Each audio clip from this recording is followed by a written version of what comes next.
கடந்த ஆண்டு Christopher Nolan இயக்கத்தில் வெளியான ஓபன்ஹெய்மர் படத்துக்கே ஓபன் சவால் விட்டு இவர் நடிப்பில் வெளியான பார்பி திரைப்படம் உலகளவில் பாக்ஸ் ஆபீஸில் மிகப்பெரிய பிளாக்பஸ்டர் ஹிட் கொடுத்தது.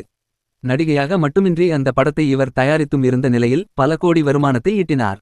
சுமார் 9,000 கோடி அளவுக்கு அந்த படம் வசூல் செய்தது குறிப்பிடத்தக்கது. ஆஸ்திரேலியாவில் பிறந்து வளர்ந்த மார்கட் ராபி ஹாலிவுட்டில் முன்னணி நடிகையாக மாறிய நிலையில் கடந்த 2016ஆம் ஆண்டு தயாரிப்பாளர் டாம் ஆக்கர்லி என்பவரை திருமணம் செய்து கொண்டார். இத்தனை ஆண்டுகள் சினிமாவுக்காக குழந்தை பெற்றுக்கொள்ளாமல் வாழ்ந்து வந்த நிலையில் தற்போது கர்ப்பமாகி உள்ளார். இத்தாலியில் குழந்தையை பெற்றெடுக்க வேண்டும் என்கிற நிலையில் அங்கே சுற்றுலா செய்து வரும் அவரது லேட்டஸ்ட் புகைப்படங்கள் ட்ரெண்டாகி வருகின்றன. வெள்ளை நிற சட்டையை அணிந்து கொண்டு கீழே பட்டன்கள் போடாமல் கர்ப்பவயிட்டை வெளிப்படையாக காட்டி சூரிய வெளிச்சம் படும் அளவுக்கு இத்தாலியில் தனது கணவருடன் நடந்து செல்கிறார். அவரின் போட்டோக்கள் தற்போது இணையத்தில் தீயாக பரவி வருகின்றன. பார்பி படத்தை தொடர்ந்து மார்கட் ராபி நடித்த ஏ பிக் போல் பியூட்டிஃபுல் ஜார்னி திரைப்படம் ஷூட்டிங் முடிந்த நிலையில் போஸ்ட் புரொடக்ஷன் பணிகள் நடைபெற்று வருகின்றன. செம ஸ்லிம்மாக சினிமாவில் ஒல்லி பெல்லியாக